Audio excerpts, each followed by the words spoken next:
21 Mei 1998. Pernyataan saya buntu dari jabatan sebagai Presiden Republik Indonesia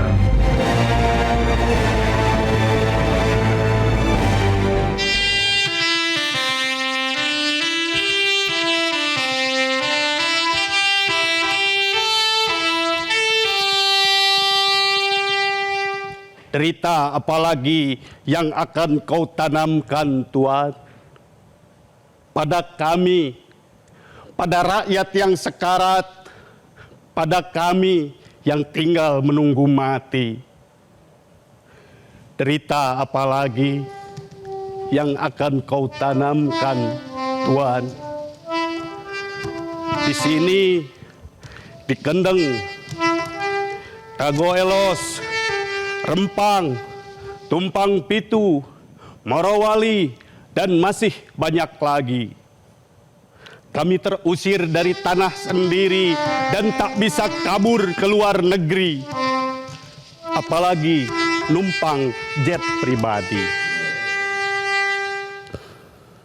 Duhai reformasi, wahai reformasi, untuk beli gas LPG, bapak-bapak kami harus antri. Untuk Pertalite, ibu-ibu kami harus antri.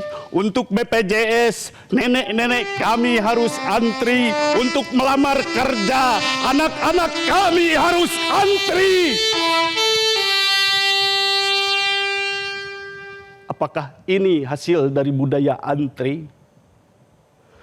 Lu punya kuasa, lu nggak harus antri. Korupsi.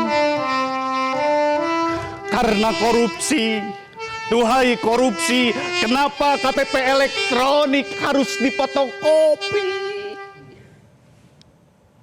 Lantas, derita apa lagi yang akan kau tanamkan Tuhan? Nusantara yang katanya akan gagah perkasa seperti Garuda, nyatanya malah mangkrak dipenuhi semak-semak. Makan bergizi gratis, kenapa ayamnya kurang enak? Kurang enak, lalu PA kurang enak. Buat tabok, tanya Aska, ayamnya gua tabok. Maka korupsi, wahai reformasi, maka kami memohon dengan sangat, Tuhan, jangan ganggu kemiskinan kami. Terima kasih.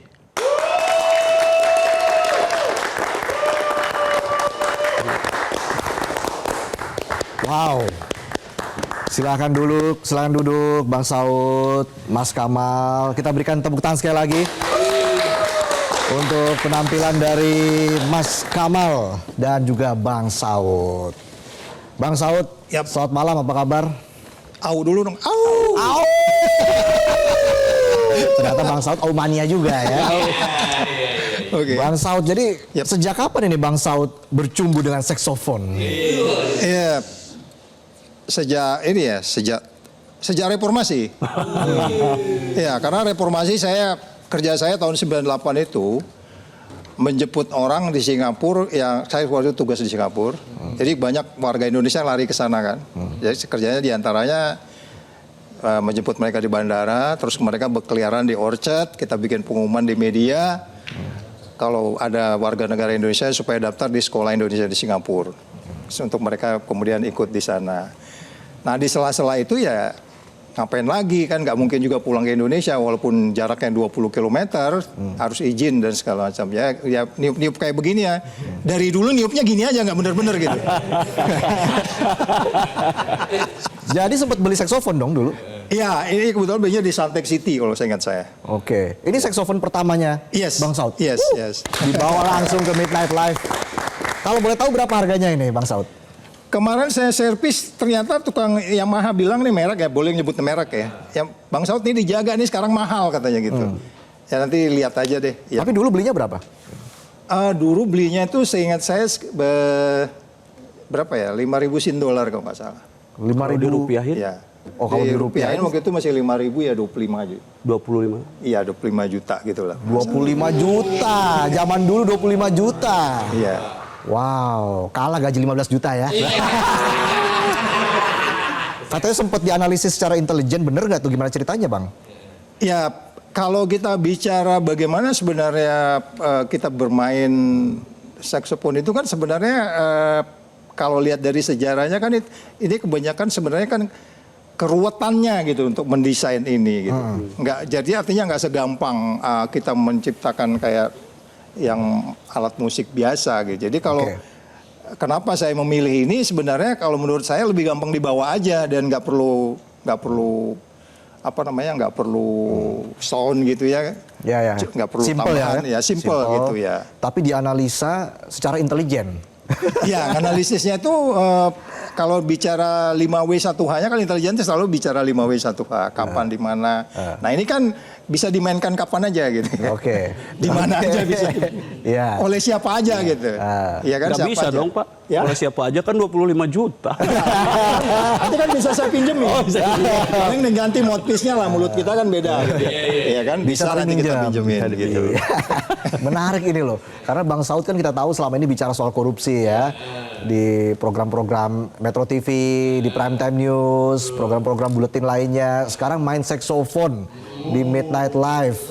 Dengan catatan nggak bener-bener gitu. Tapi dulu belajar sendiri. Satu kebanggaan Bang, saya didampingi oleh Pak Saud tadi main saxophone. Iya. Karena biasa tadi.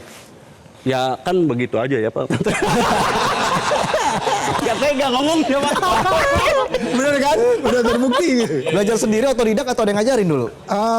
Dulu sih belajar sendiri ya, tapi pernah diajarin sama seseorang. Tapi aku pikir saya nggak mau jadi orang profesional baca not balok dan seterusnya. Oke. Yang penting saya bisa nyium, ya bisa gitu. Oke. Ya, tapi kalau dengan berduet tuh biasanya atau seperti tadi seni tadi kan agak susah karena kalau saya kencengin kan ini kan harus kuat niupnya. Ya, Kalau ya. dikencengin entar nggak kedengeran dia. Iya.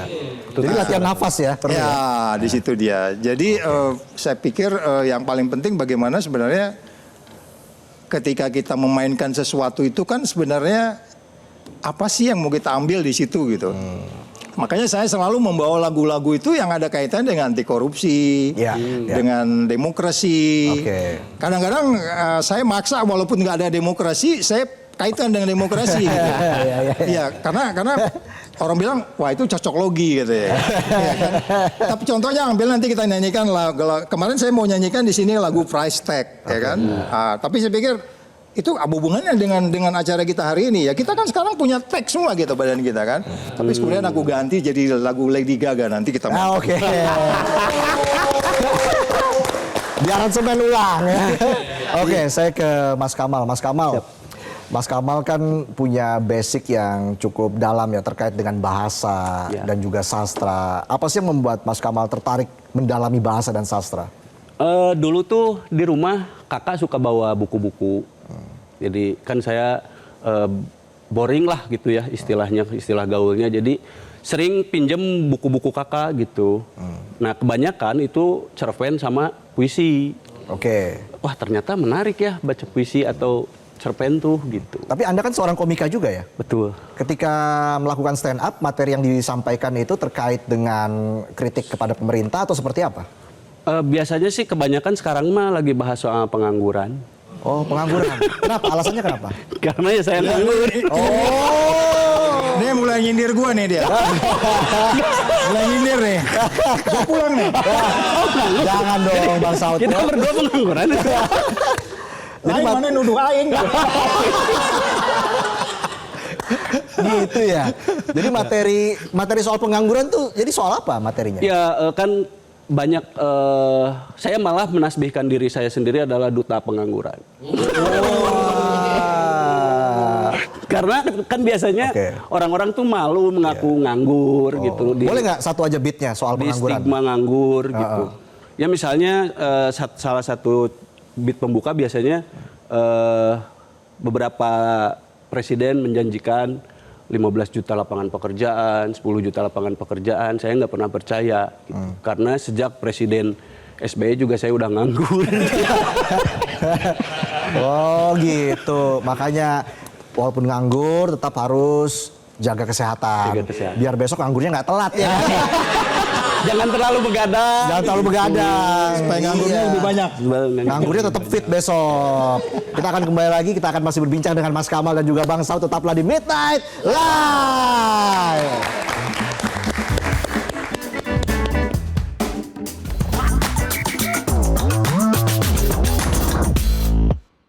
Jelajahi cara baru mendapatkan informasi. Download Metro TV Extend sekarang.